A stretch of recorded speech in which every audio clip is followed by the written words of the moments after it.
Good morning. Morning. Good morning to the congregation here present. Good morning to the congregation or wherever you are joining us by live stream. It's a joy to start this morning with Dr. Gary and Mimi. And it's a joy to lay claim to God's blessings. First thing, that's what we're doing here. So I'd like to open, I'm Luke Back, rector of the Church of the Holy Spirit, and I'd like to open with a prayer. The Lord be with you. And also with you. Let us pray. Lord, you have searched me out and known me. You know my sitting down and my rising up. You discern my thoughts from afar. You trace my journeys and my resting places, and are acquainted with all my ways. Where can I go then from your spirit? Where can I flee from your presence? If I climb up to heaven, you are there. If I make the grave my bed, you are there also. If I take the wings of the morning and dwell in the uttermost parts of the sea, even there your hand will lead me, and your right hand hold me fast. Be strong and of good courage, neither fear nor be dismayed, for the Lord your God goes with you wherever you go. Amen. Amen.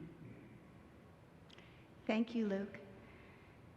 This morning we welcome Dr. Gary Schaffel and many members of his family, friends, as well as the congregation where Dr. Schaffel is a very active member. The congregation Benai, you've got to help me, Yoshoshana? Jehoshua Beth Elohim. Very good. In Deerfield, Illinois. Rosh Hashanah last weekend and Yom Kippur this weekend, so happy holy days to you. Thank you. His congregation is led by Rabbi Karen Kadar, whose writings are familiar to some of us. I see Lynn there, I know you know. Gary is husband to Leslie, who's on the call, and father to 3 daughters, Maddie, Sarah, Emma, all in those prime years, 23, 20, and 17. And he's raising them in Chicago as he was also raised. From his bio, you have seen his Doctor of Medicine is from the University of Illinois, Chicago College of Medicine. He completed his residency at Rush.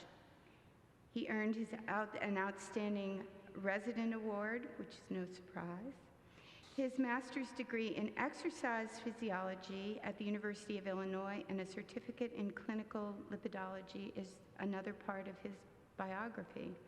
He is certified in internal medicine.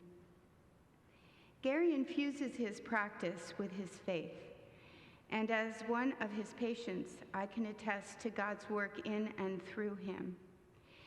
The awakening of his faith 15 years ago has been profound, and he will share more of this. Rabbi Kadar writes that increasing the bonds of heart and soul through love, caring, faith, and giving, we increase our spiritual well-being. Is it any wonder that Gary sees God as an important part of wellness and his practice and his ministry? Gary spoke to me of his newfound enjoyment of studying Judaism, and I was reminded of another inspirational teacher, Lord Rabbi Sachs, chief rabbi for the Jewish faith in England. He speaks of the text of Torah as, quote, our covenant with God, and the interpretation of this text has been the subject of an ongoing conversation that began at Sinai and has never ceased. As we bring our Jewish roots together with our Christian faith this morning, I am reminded of the strength and blessings of our Judeo-Christian tradition and God's great gift to all of us of his word and his love. When I shared with Gary our expression, God sightings, he referred to God whispers, actually the title of Rabbi Kadar's book. So I'd like to share a prayer from this book. Elevated thoughts. Elevate your thoughts to the level of your spiritual desires. Consider every word and image as reaching toward goodness. When negative thoughts enter your mind, observe them as if they are floating by like runaway balloons. Make your thoughts prayerful, worthy of your spiritual quest. Amen. Welcome, Gary. Thank you so much. Such a nice introduction. Such a privilege to be here, and I appreciate you having me to talk about this subject. Faith at work has been very important to me, and I've talked to several of my patients about it directly, and people like Cal and the Murleys and others have encouraged me to do this for a couple of years now. So I'm amazed that that I'm here, and I'm really privileged to be here. I think it's also going to be interesting over the next week. I think we're going to be talking about faith at work as it pertains to the Supreme Court, and I think it's going to be an interesting conversation coming up. I've spent a lot of my time thinking about spirituality, as Mimi said, over the last 15 years. It's been a very important part of making me whole as a person, making me whole as a physician, and I think improving my ability to relate to people and their medical issues. I hope that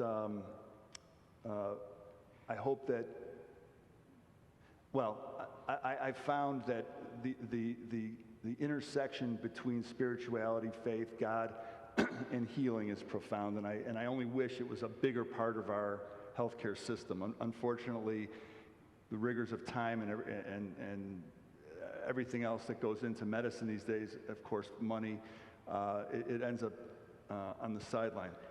So I'm a primary care doctor.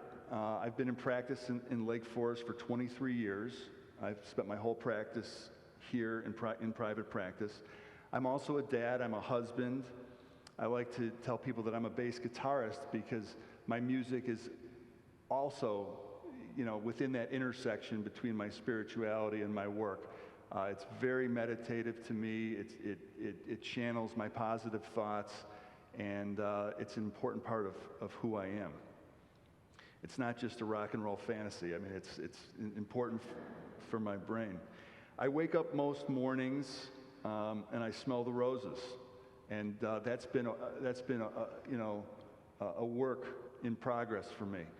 For some reason, it's not always the most natural thing, and maybe everybody feels that way, but for me, for a big part of my life, waking up and smelling the roses is not easy. And when I say smelling the roses, seeing the positive side of things and seeing kind of life's natural beauty. Not sure why, but again, I've worked hard to do that, and it's become really important.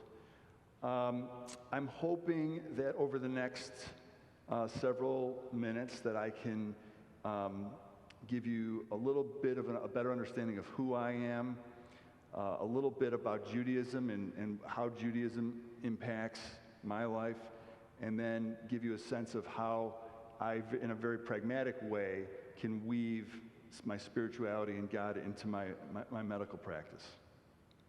So at work, I see myself as a diagnostician. Lake Forest is from a medical community, we're a very specialty-based community. Our community wants specialty care, but primary care still has an important role because people have access to me, and I can help them make the diagnosis, understand what's wrong, and lay out a plan for what we have to do to make things better.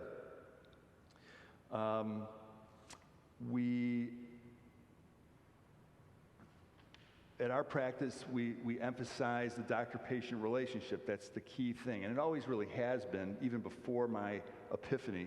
But my patients understand that they're family to me, and that I wouldn't do anything or wouldn't make a recommendation for them that I wouldn't anybody in my own family. So my practice it's a very personal.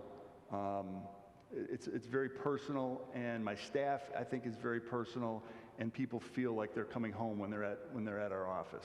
And I'm not saying that, as a some type of sales thing. I'm saying that's really our philosophy, and I think that helps people, understand what's wrong and feel confident that they're going to make strides in management of whatever the issue is. About 15 years ago, I found myself at a crossroads personally. I had achieved a lot of what I had set out to achieve in life. I had a family. I had 3 beautiful daughters, and I had a wife who cared a lot about me. We had a house with a white picket fence in Deerfield. I was starting to, achieve financial goals. I was being recognized for my work. I was moving up in leadership at the hospital. And it was, by anybody's standards, exactly where I wanted to be. Yet, as I kind of said earlier, I still found myself stressed and unhappy a lot, and managing stress and discontent.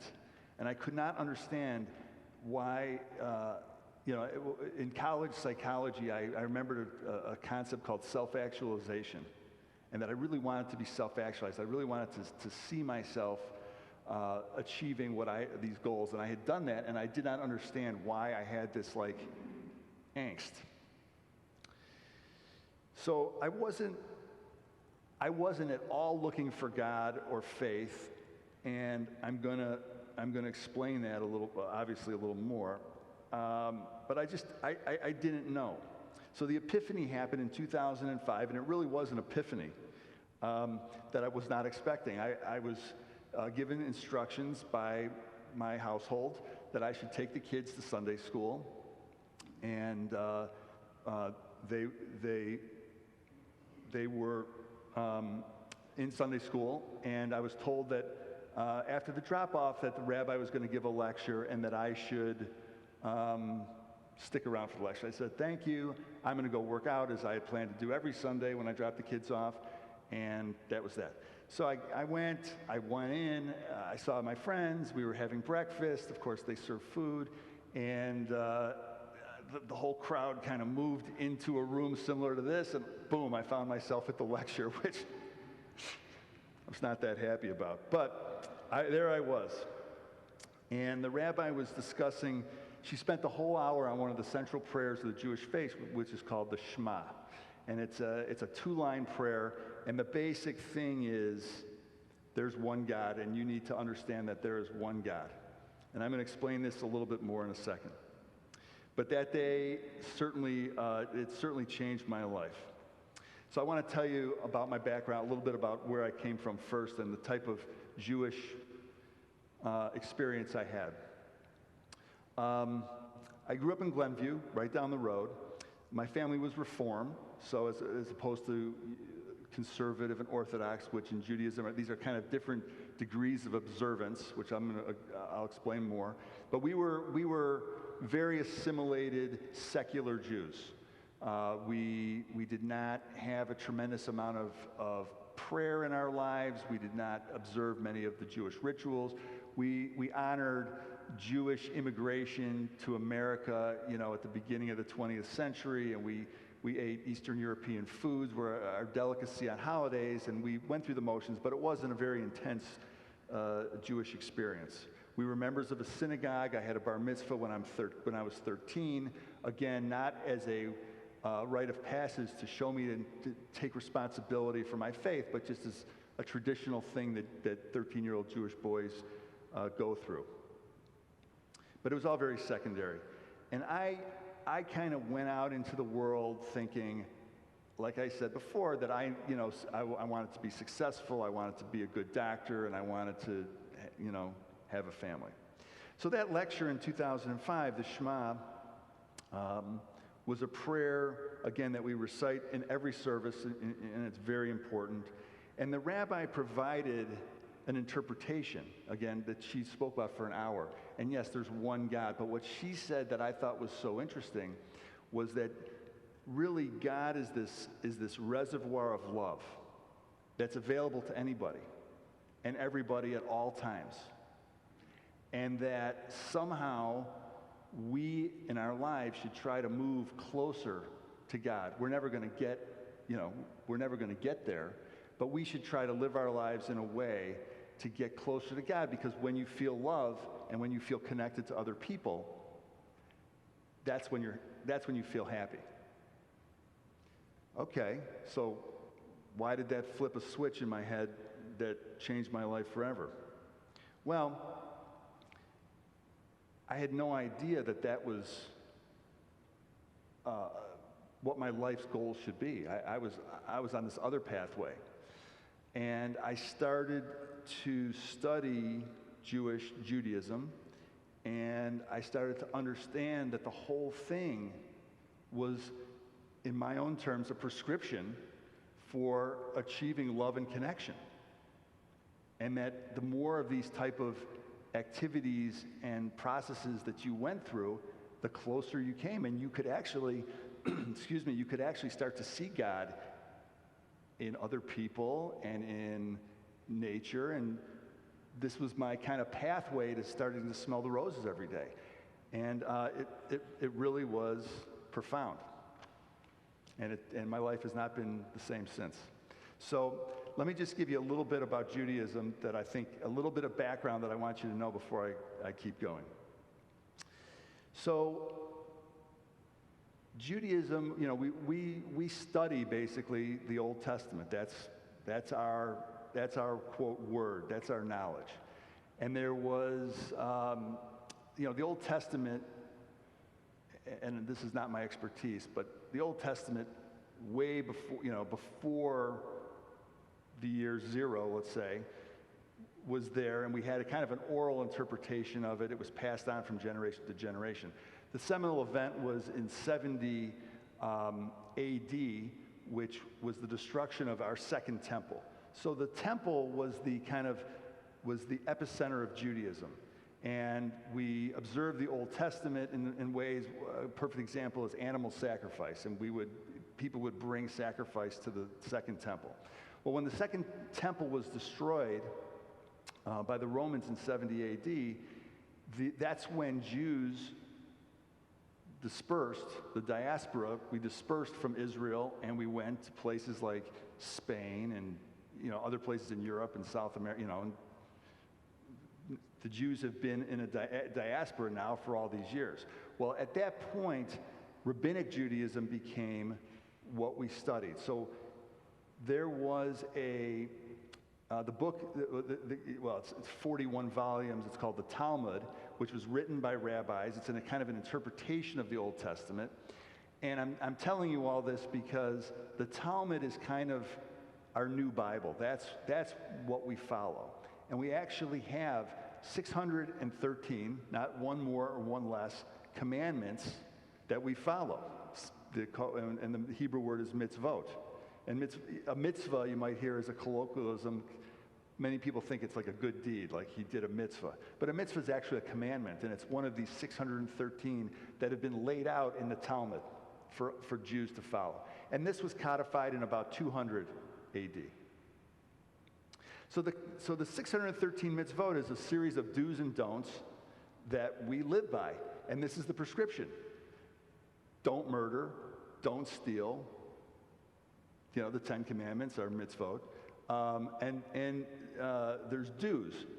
And so when you see the picture, the stereotypical picture of a rabbi with the beard and the shawl and the fringe, those are all, don't shave your beard. Wear the prayer shawl with the fringes.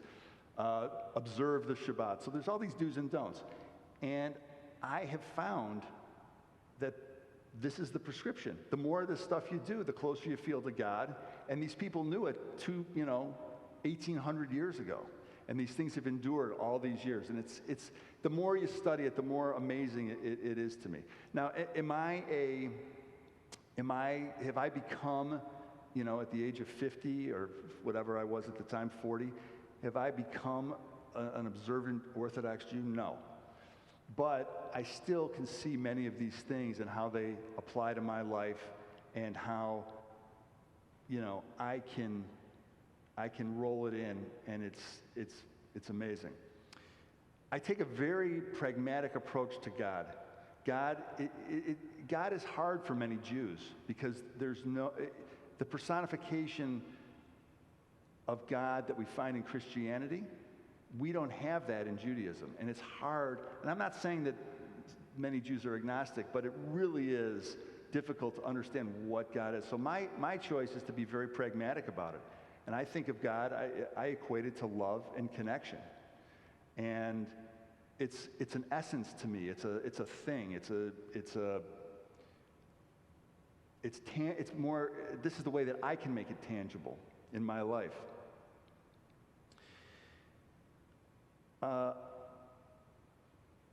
Okay, a couple things that I want to talk about as I kind of transition into how this applies to medicine. We focus a lot on the soul. Neshama is the Hebrew. The soul, to me, is a very, very important thing. To me, our soul is the most basic, pristine part of you. It's the most inner, untouched, unhurtable, it's the essence of who we are. And I feel that the soul is something that is always there, but as we live our lives, experiences happen, relationships, breakups, loss, all the hardships of life occur, which affect the expression of our soul, or it takes attention of our own brain away from our own soul. So you can see how this starts to enter into medicine for me, because a lot of people come to my office with a hurting soul more than anything. And they've lost track of that most beautiful, perfect part of them that is deserving of love. And so that soul piece to me is really important. And when I encounter people in my practice, in my office, I can weave through a lot of the stuff and I can see it. And whether that person is hurting or in distress, or whether that person is the CEO of the biggest company of the whole world, they still have that human soul that's vulnerable, that's innocent, and that needs to be loved. And I think that's an important part of how my faith affects me, as a doctor. I also think, and I'm going to talk about this a little more, I also think our souls actively need nourishment. We physically exercise, we do things, let's say, for mental health, but how do we exercise our soul? And again, in a very pragmatic way, to me, prayer, and in Judaism it's prayer, in Judaism it's study.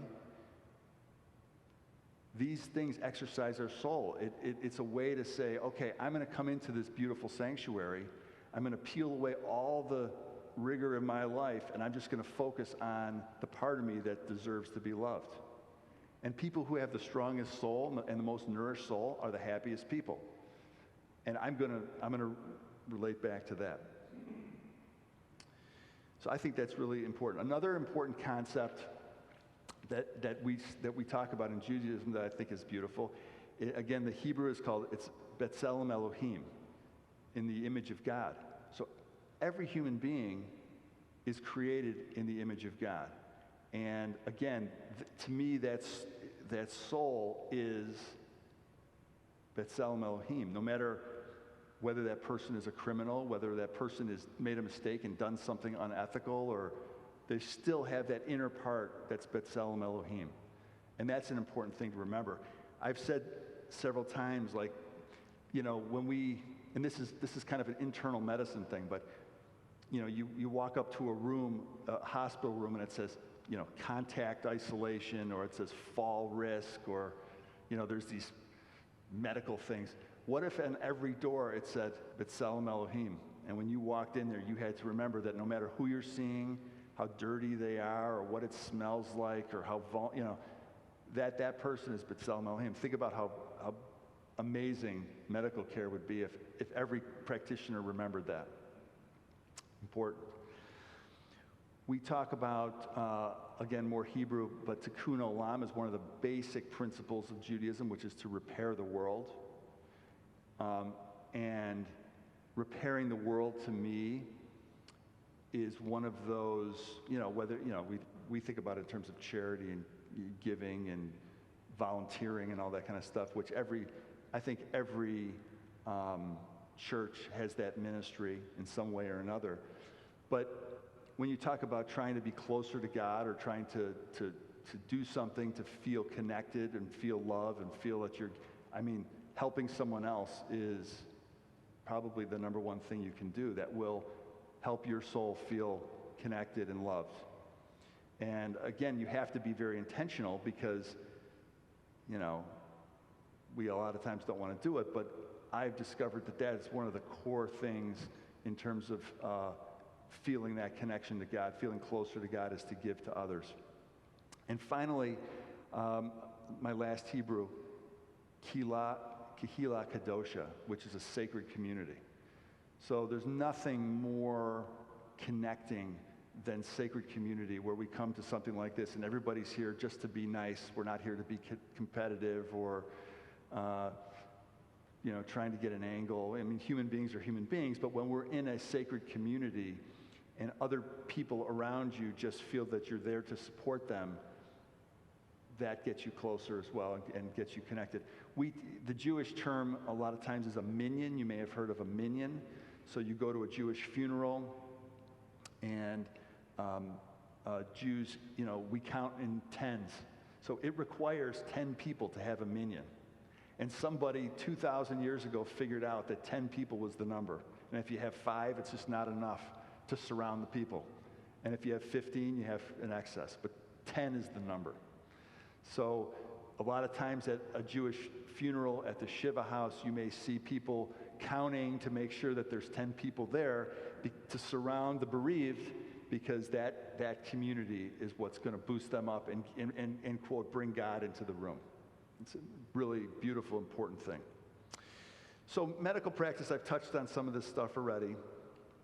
I'm frequently trying to find that window into the person's soul and to try to peel back the layers to get really into what the human being is who's sitting in front of me and how I can relate to them better. This helps, questions like, why me? Why is this happening? If you can focus more on, I think a lot of the fears of, lost work, lost family, the fears of loss, comparison to others, why is this happening to me, which is something we deal with all the time. I think if you could put it into perspective of, let's peel away all the surface stuff, let's get back to who you are, and this is about you and your situation, it makes the situation a little bit better. Death and dying is something where God is more in the room than ever, and it's obviously one of the hardest things we have to deal with, but boy, when you can bring love and connection into a dying, situation, it makes it so much better. People are so concerned about making the right decisions, making the right medical decisions. But if I can tell people, look, let me make the medical decisions, let me understand what the options are medically, but you just need to love and be connected to whoever is in that, whoever the dying person is, boy, that takes pressure off of everybody, because loving somebody and feeling connected to them is what they really want to be doing. It's never easy, but it brings peacefulness into a difficult situation that way. So the other, the final thing that I'm going to talk about in terms of medicine is probably the thing I like the best, which is, and I've alluded to it earlier, is wellness. Okay, so a big part of my practice is helping people be well, avoid diseases. Heart attack prevention is really my thing with my exercise background and stuff like that, but also cancer prevention, emotional hardship. So how can we get people to be well. And of course, you've come to the doctor, you've heard, eat less, exercise more, less sweets, more fiber, on and on, get your blood pressure down, this whole thing. Okay, so how does God relate to all that? I'm going to tell you. So when you come to the doctor, I mean, it's just easy to focus on physical prevention. I mean, that's what doctors are trained to do, right? And we want to make sure that you're not going to have a heart attack or a stroke, and we focus on your blood pressure, the salt in your diet, sleep apnea, all these kinds of things. We also might consider mental health. How do I avoid being anxious and depressed, and what can I do, to get out of certain situations or engage in certain types of therapy that might help your emotional health. But spiritual health, to me, is a thing, and it's something that doctors are not trained in. And to me, a nourished soul is got the best chance of achieving good physical and mental health. And I think it's essential, and I alluded to this earlier.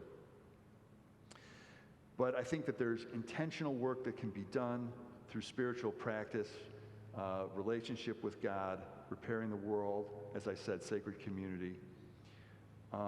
And the net result is that if a person has a nourished soul and can wake up and smell the roses, they're going to have more energy to make better decisions in what they eat. They're going to have a higher likelihood of going out and taking a walk and engaging in that. They're going to have a higher likelihood of engaging in interpersonal relationships and not pushing people away because they're irritating them or because it takes effort to be in relationship with other people. And it becomes a cycle of better health, better physical health, maybe sleeping a little bit better, more energy, and you go around the right way, and it's a higher quality of life. And so I think and then therefore less heart attacks, less strokes, less cancers. But in our day-to-day life nowadays, I think it's hard for many people to step back and make that investment and do their soul work for any number of reasons. But I've discovered that it's really central. So that's how that's how I've brought this into my life. I mean, it really has been an amazing run for 15 years. I mean, secretly, I'd like to study it more, and I'm always fighting against, responsibilities of work and family with trying to do more spiritual soul work, and I know that it's a healthy thing to do. As I talked about, my music, to me, is also soul work. When I play music, it connects me to other people when I'm playing in a band. It oftentimes is a very loving relationship between who I'm playing with, to me, music is a very important connector, and I feel God comes in the room when I'm playing music. I play at the temple, which really works. I mean, that's a double connection, is to play music at the temple. So really important, but it's hard work, and but I think it's worthwhile, and I encourage everybody to do it. So I thank you again for having me. This is really an honor to talk about this. I'm happy to answer any questions about myself or about Judaism. But again, thank you. You're welcome.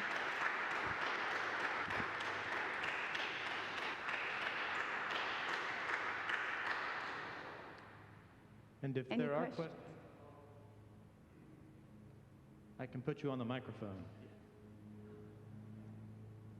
Good morning. Thank you for being here. So my question is, what is the first thing that you say to someone who has maybe an inner ailment to help them get onto a more productive and healthy path? How do you try to knit together all the parts of them to help them make a step forward? That's a great question. The first thing that comes to mind is that it takes time, and you have to talk.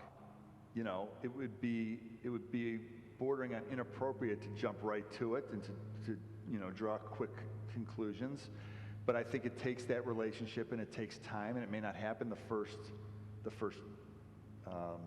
visit that we would have. I mean, and people, I would expect people to be somewhat uncomfortable coming to the doctor and just immediately talking about this kind of thing, But I think over time, with relationship and with knowledge, and maybe, someone comes in and they have the same issue over and over. We're not getting anywhere. We've done tests. My first job, of course, is to rule out any physical problems. I mean, that's what I have to do. But my practice enables me to spend the time to dig a little deeper and make changes. I had one gentleman that comes to mind. He's 93 years old, very, very anxious. He has a wonderful family, wonderful life, plenty of money, but very anxious all the time. Emergency appointment after emergency appointment. And we finally struck up a conversation about, have you ever had a religious life? And he happened to be Jewish. And he said, no, it's not important to him at all. And I said, okay, well, and I've done this twice, but in this particular case, I actually referred him to Rabbi Kedar. And I said, we need some therapeutic spirituality. You're 93 years old. You've got to, it's not too late. And she had him start a gratitude journal. And it changed his life. And he still, to this day, 5 years later, does it every day. And the first thing he says when he calls me is, I'm still doing it every day. And he started to focus on different things, his focus was, okay, when am I going to die? I'm 93, it's going to happen at any minute.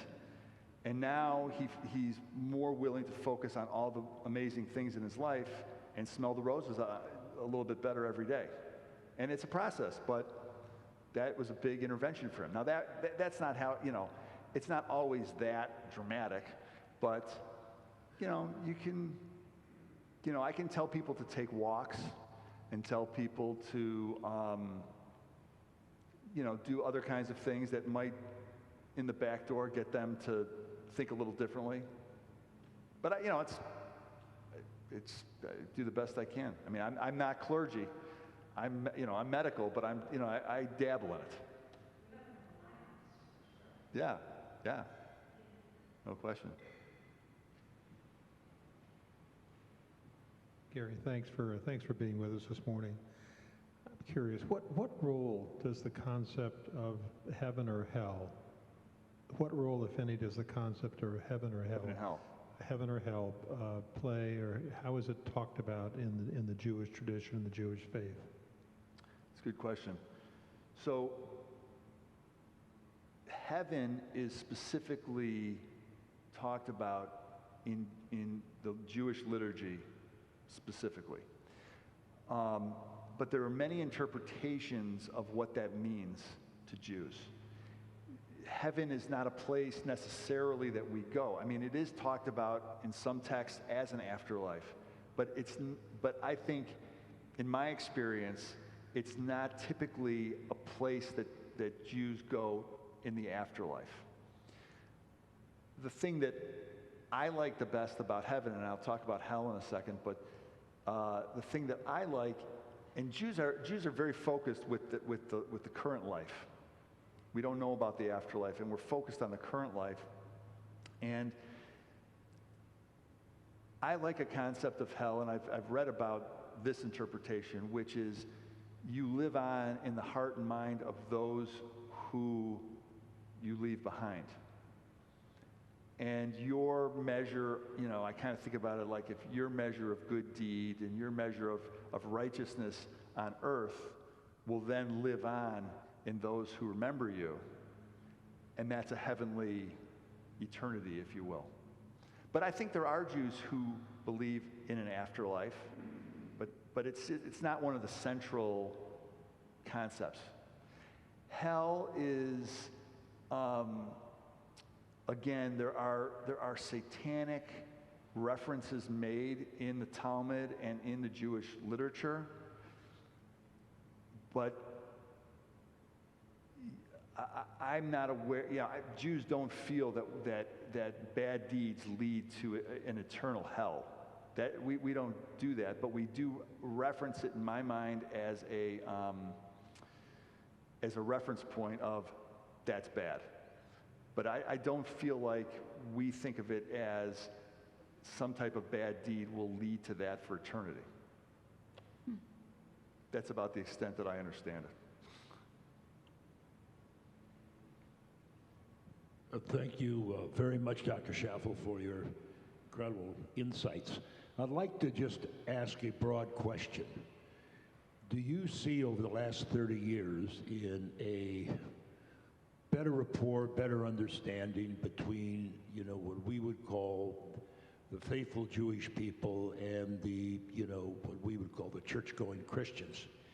Is this gap getting closer? Are we getting more appreciative, or is it sort of separating more in your lifetime? Really good question. There's concern, of course, anti-Semitism continues to be on the rise, so we continue to be concerned about that. I see it as it's coming from many different angles. We used to,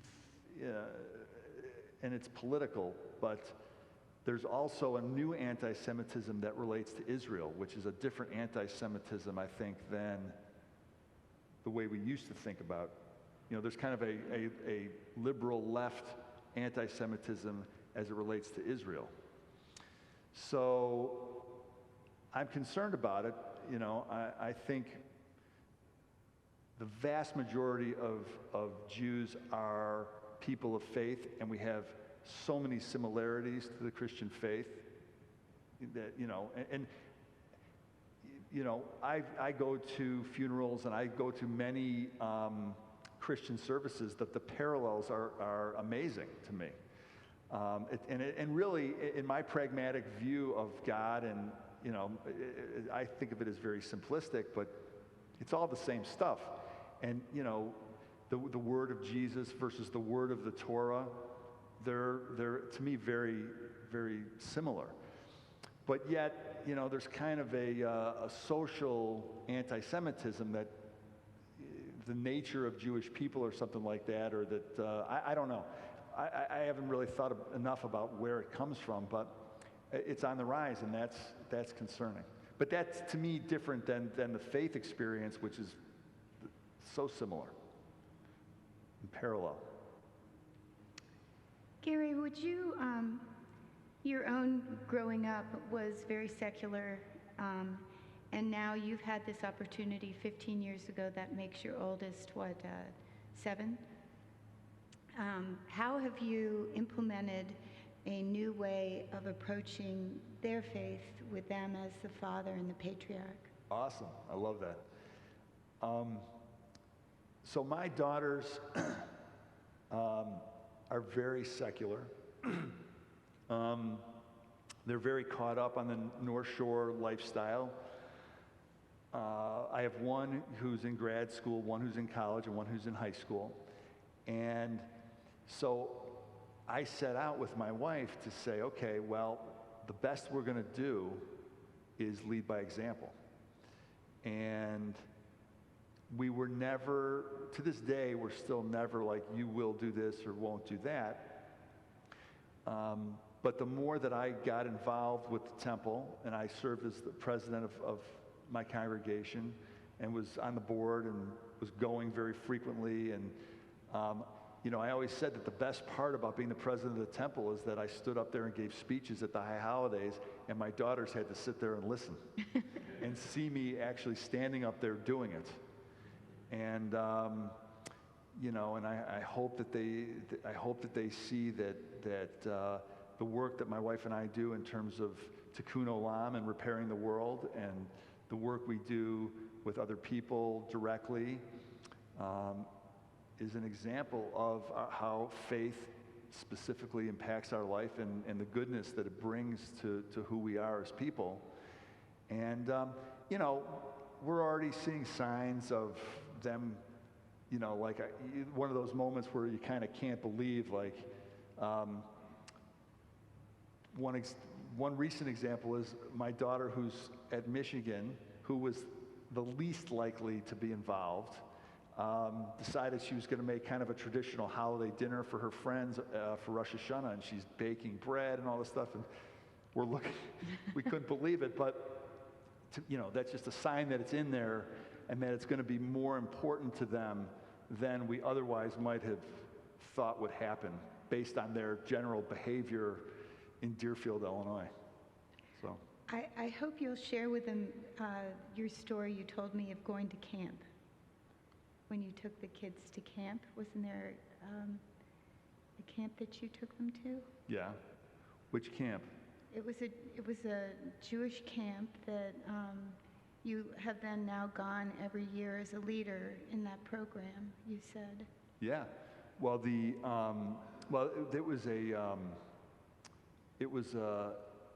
I lead a group of 8th graders, I think, to Israel, provide medical coverage.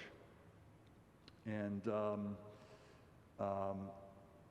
yeah, I mean, we go to Israel, and there's a certain amount of religious practice during that trip, and in the camps that they went to growing up. Certain amount of religious practice that, again, in our secular type of environment seems unlikely, but it's a way that they can experience it and let these practices kind of wash over them, and then hopefully by osmosis it gets ingrained in them. So we try to participate in those kinds of things.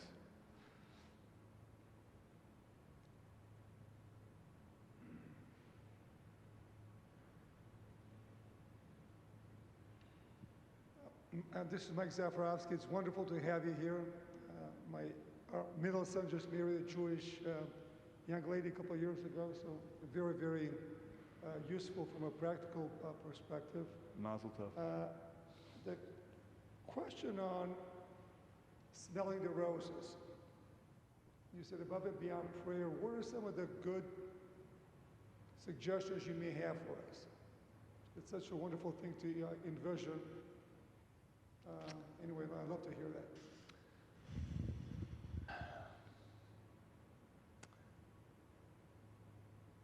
I choose to live a life of observation. I choose to not just go from running from point A to point B to make another dollar, to achieve another accolade. Again, I thought that was my mandate in life, was to do that.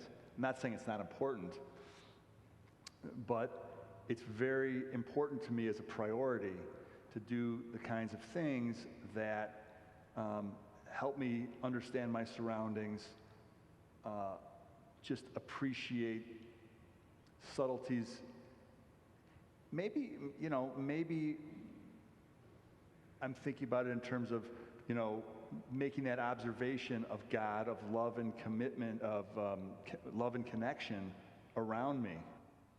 A room like this, it feels just feels good. I could sit here all day. The echo is unique. The lighting is kind of unique. The way people are looking at me is, and I could do this all day. Not because it's giving me attention, but just there's a peacefulness about it that feels good and is nourishing to me.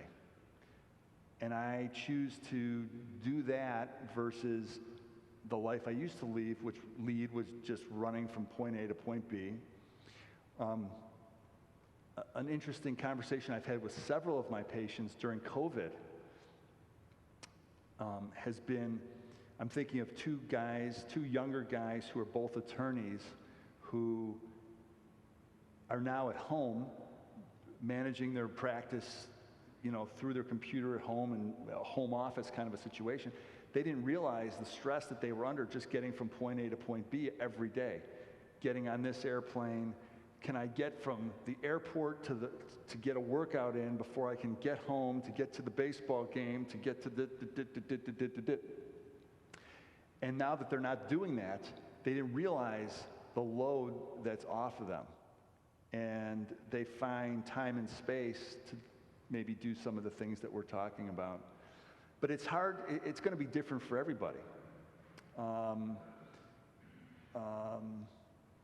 It's going to be different for everybody, and it's hard for me, it's just a great question, because it's hard for me to articulate what that is. I'm even thinking during some songs where, let's say the guitar starts a song, real gentle and real kind of ethereal, and then the bass guitar could come in just with a single low, big note.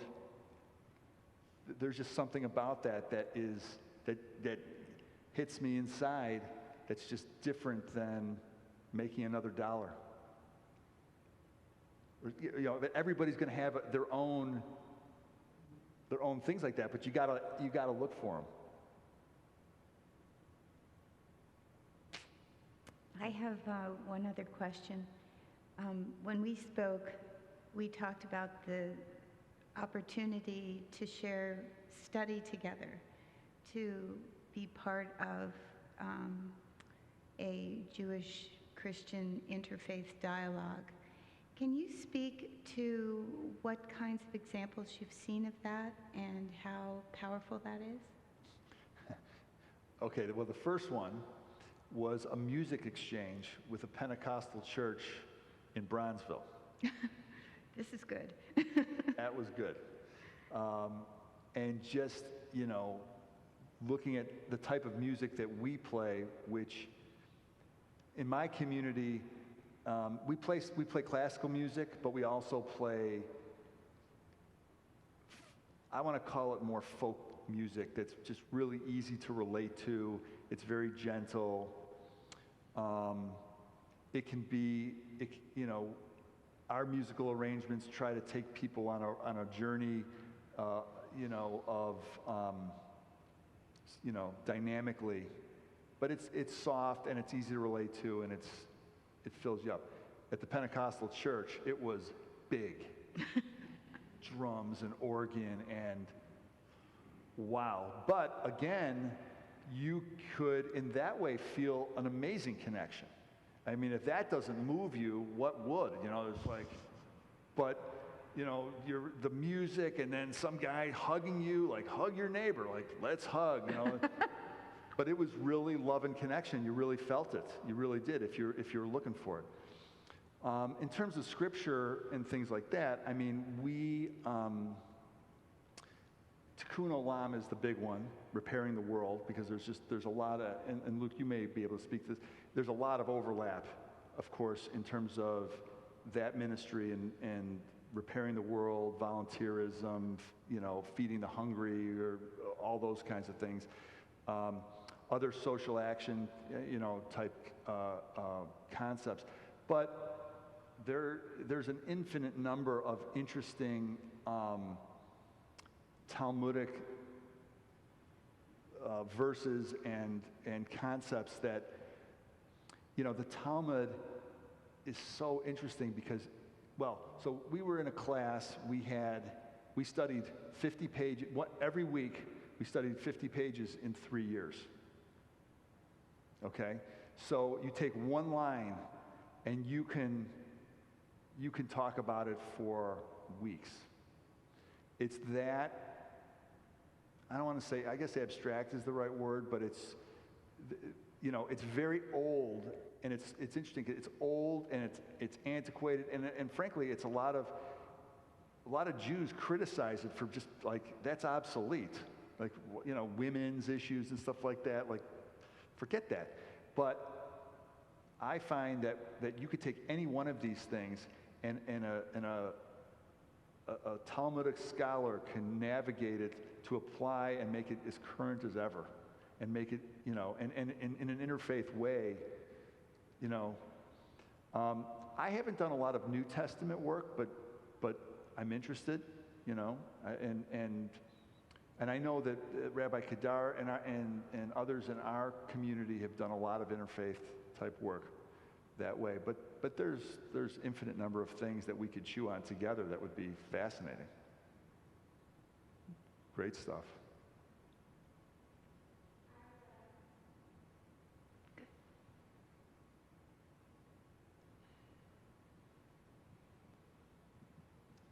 Just curious, what lesson learned would you want to share with us from your last 15 years in this kind of spiritual journey you've been on? What lesson? Lesson learned? Well, the lesson learned for me is, that well, I'll say it this way, and I probably, this gets back to your question. When I talk to people at their physicals about, like, hey, I want longevity. How can I live longer? And I think they expect me to say, blood pressure, cholesterol, diabetes, don't smoke, get some exercise, eat low-fat food, blah, blah, blah. My answer is purpose, passion, and the people in your life. And I think of the people in my practice who are in their 90s, that's the commonality. Even if they have high blood pressure, smoking is an outlier, but you know what I'm saying. But I think to get up every day and have purpose, to have passion about something in your life to do, and to really work on the relationships and feeling connected and loved with other people is how you live a long life and a rich life. That's really a rich life. Wow. I wonder if there are no other questions, if I might ask you to close with the prayer that you mentioned at the very beginning. The Shema? The Shema. And maybe say it in Hebrew and then in English. I'm gonna have to pull it up.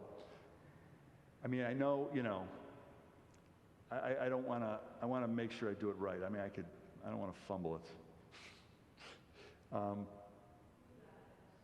Oh yeah. But I want to get the English right because the words are very powerful. So let me just pull it up here. While Gary's searching for that, that is one of the Hebrew passages I learned in seminary, the Shema, the Shema. And it makes me think, Gary, when you talk about music and listening, first word of the Shema. Here. Beautiful. See, that's a professional right there. Come on. I don't know two professionals. Okay. So, hear, O Israel, the Lord our God, the Lord is one, is the main thing. And in Hebrew, it's Shema Yisrael Adonai Eloheinu Adonai Echad.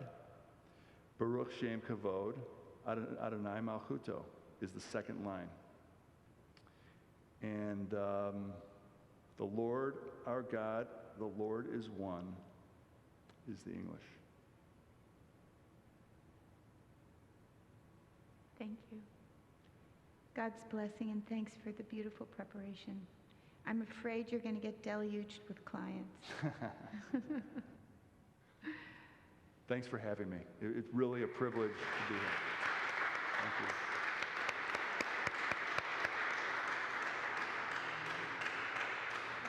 It's really a great conversation.